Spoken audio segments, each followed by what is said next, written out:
আমি আমি অরিন্দমদার কাছে আসি, যদি আমার কাছে একটা প্রশ্ন ছিল আমার সুদীপ্তদার কাছে, সেটা আমি পরে আসছি, যে সত্যি সত্যি ডুবতে ডুবতে পিছুতেই বামেদের কথা শুরু হয়েছিল, এমন জায়গায় আমরা চলে গেছি যে এমন রাজ্যে এমন পরিস্থিতিতে বাস করছি, সামান্য একটা সিনেমার ট্রেলার সেইটাকে পর্যন্ত ব্যান করা হোক, বয়কট করা হোক, অ্যারেস্ট করা হোক পরিচালককে, সেই ন্যারেটিভ নিয়েও বামেরা রাস্তা নামতে রাজি আছে।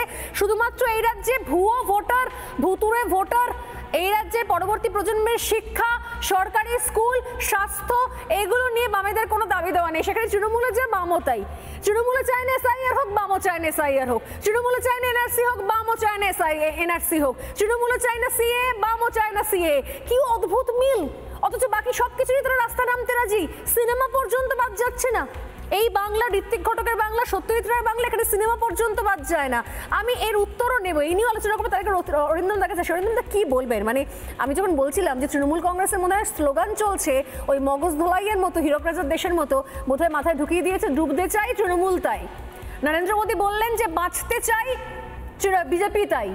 এই নিয়েও শুরু হয়ে গেছে তাদের আলোচনা। কেন নরেন্দ্র মোদী পশ্চিম বাঙ্গাল বলেছে, এই নিয়েও শুরু হয়ে গেছে আলোচনা। আরে বঙ্গকে বাঙ্গাল 100-200 বছর ধরে বলা হয়ে আসছে। পুরনো সিনেমা থেকে শুরু করে পুরনো জায়গাতে বঙ্গকে বাঙ্গাল বলা হয়ে আসে। এখন তারা নতুন নতুন সমস্ত ন্যারেটিভ তৈরি করছে। আমরা সত্যি সত্যি পিছিয়ে যাচ্ছি না? পিছিয়ে যেতে যেতে যেতে এমন একটা জায়গায় পৌঁছে গিয়েছে আমাদের কাছে আর কিচ্ছু নেই অরিন্দম দা। শুধু পড়ে রয়েছে হিংসা, রাজনীতি, সন্ত্রাস, ক্রাইম, অনুপ্রবেশ। এর বাইরে আমাদের কাছে কিচ্ছু নেই। আর শিক্ষা নেই, স্বাস্থ্য নেই, আমাদের কোনো সংস্কৃতি নেই, সিনেমা নেই, কালচার নেই, সব শেষ। সবের মধ্যে রাজনীতি ঢুকে গেছে অরিন্দম দা।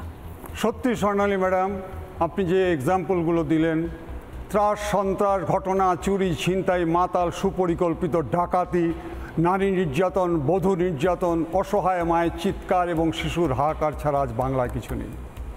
আমার আজকে মনে পড়ছে, আমি বাংলা রাজ্য এবং কেন্দ্রর উন্নয়নের ক্ষেত্রে আমি সিপিএম বুঝি না, আমি টিএমসি বুঝি না, আমি আরএসএস বুঝি না, আমি সিপিএম বুঝি না, আমি অন্যান্য কোনো পার্টি বুঝি না। আমি বুঝি হচ্ছে রাজ্য এবং দেশের উন্নতি। কেন আজকে কথা বলছি আপনি বোধহয় জানেন, 22শে শ্রাবণ থেকে রবীন্দ্রনাথকে নিয়ে কত অনুষ্ঠান শুরু হয়েছে। রবীন্দ্রনাথের একটা কথা আছে, সেটা হচ্ছে গিয়ে যে আমরা শুরু করি ভালো, শেষ করি না। কেন আজকে আপনাকে এই কথা বলছি? আরে ভাই, আপনারা যে কথাগুলো বলছেন শুনুন। আপনাকে বড় বলে সে বড় নয়, দেশবাসী যাকে বড় বলে সে বড় হয়।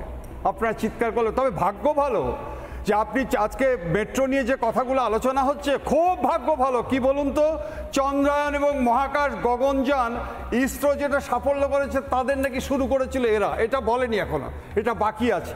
এবার আপনাকে বলি, ঘাটার প্রজেক্টটা কেন শুরু হলো না? আমি সুন্দরবনে চাকরি করি, যেটা খুব দুর্ভাগ্য যে ক্যানিং থেকে ঝড়খালিতে মাত্র 45 কিলোমিটার, সেটা আজকে সমস্ত টাকা স্যাংশন হয়ে গেছে। আজকে কেন আজকে 8 বছর ধরে হচ্ছে না আপনি বলুন? সেখানে পিলার পর্যন্ত উঠে গেছে। কোন কারণে আজকে লক্ষ লক্ষ দরিদ্র মানুষগুলো ইজিলি আজকে 1.5 ঘন্টায় কলকাতা আসতে পারতো, ট্রিটমেন্ট করাতে পারতো? আজকে ব্যবসাটা কোথায় চলে যেত? আপনি একটা এক্সাম্পল দিচ্ছি। মাননীয় দর্শকবৃন্দ, আপনারা শুনুন, আপনারা নিশ্চয়ই শুনেছেন, 2011 থেকে 2025 পর্যন্ত আজকে বাণিজ্য মেলা হয়েছে 6টি। 2022-এ ঘোষণা করেছে কি শুনুন, 3,42,000 কোটি টাকা নাকি শিল্পপতিরা নিয়োগ করেছে এবং 137টা মৌ স্বাক্ষর হয়েছে। কোথায় নিয়োগ করেছে, কি স্বাক্ষর হয়েছে, শুনুন শুনুন প্রমাণ নেই কিছু। আরে দর্শকবৃন্দরা নিজেরা আজকে চিন্তা করবেন, আমি মিথ্যা কথা বলছি জানি। বাণিজ্য মেলা 21/11/2023 থেকে 22 তারিখ পর্যন্ত, 22 তারিখ হয়েছে। 3 লক্ষ, দেখুন কিভাবে উঠছে, অ্যানাউন্সমেন্ট করছে কাগজে কলমে। 3,76,288 কোটি টাকা লগ্নি হয়েছে, 188টা মৌ স্বাক্ষর হয়েছে, 400 জন ইন্টারন্যাশনাল ডেলিগেটস এসছে, 40টি দেশের প্রতিনিধি এসছে, 15টি দেশের রাষ্ট্রদূত এসছে।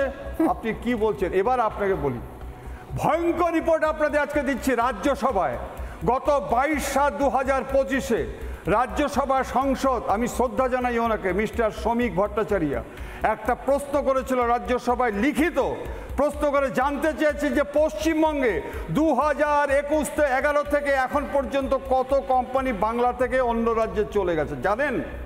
কর্পোরেট বিষয়ক মন্ত্রী জানিয়েছেন অফিসিয়ালি, শুনে নিন, 14 বছরে অফিস বাংলা থেকে চলে গেছে 6,688টা। কেউ চ্যালেঞ্জ করবেন? দেখে নিন। আর তার মধ্যে 110টি কোম্পানি স্টক এক্সচেঞ্জে নথিভুক্ত। আপনি কি বলছেন? আজকে জয়েন্ট এন্ট্রান্সে যারা পাশ করেছে আমাদের গর্ব তারা। আপনি দেখুন তারা কতজন ছেলে আজকে আমাদের পশ্চিমবঙ্গে স্টেট গভর্নমেন্টের যেগুলো রয়েছে সেখানে নাম নথিভুক্ত হচ্ছে। কতজন ছেলে অলরেডি আজকে অন্য স্টেটে চলে যাচ্ছে। তাদের মধ্যে কি হাহাকার। ম্যাডাম আরেকটা বলি, আমি তো গতকালের আগের দিনই দেখাচ্ছিলাম যে যদি আমি 24 সাল থেকে 25 সাল থেকে 24 সালে মোট অ্যাডমিশন মানে কলেজে ইউনিভার্সিটিতে সব জায়গায় ছিল প্রায় 34 লাখের কাছাকাছি, খুব ভুল না করলে।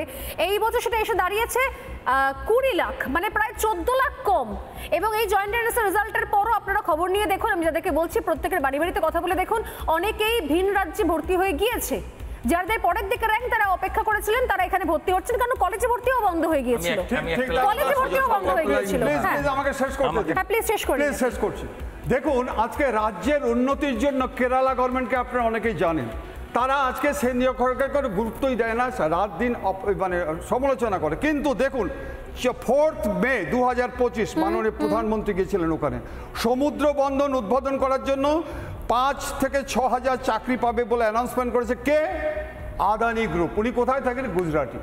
আচ্ছা, উনি আজকে কেরালার মুখ্যমন্ত্রী in presence of chief minister বলছে যে আমার সাথে মতবিরোধ থাকতে পারে, কিন্তু রাজ্যের উন্নতির জন্য মাননীয় প্রধানমন্ত্রী যে ধারণা করেছেন এবং গুজরাটি একজন আদানিকে নিয়ে আমরা সমালোচনা করি, আমার রাজ্যের স্বার্থে আমি প্রধানমন্ত্রীকে স্যালুট জানাই। আমার পশ্চিমবঙ্গে আজকে আপনি আমাকে বলুন যে আজকে পুরুষ মানুষ নেই কেন?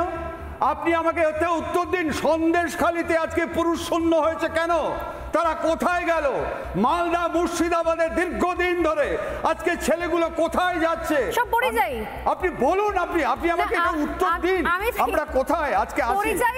আমি একটু বলবো, পরিযায়ী পড়ুয়া এই বছর যে জায়গাটাতে যাচ্ছে। নানা ধরনের কন্টেন্ট দেখার জন্য লাইক করুন, শেয়ার করুন আমাদের ফেসবুক পেজ, সাবস্ক্রাইব করুন আমাদের ইউটিউব চ্যানেল। পাশাপাশি অন্যান্য ব্রেকিং নিউজের জন্য অবশ্যই চোখ রাখুন রিপাবলিক বাংলায়।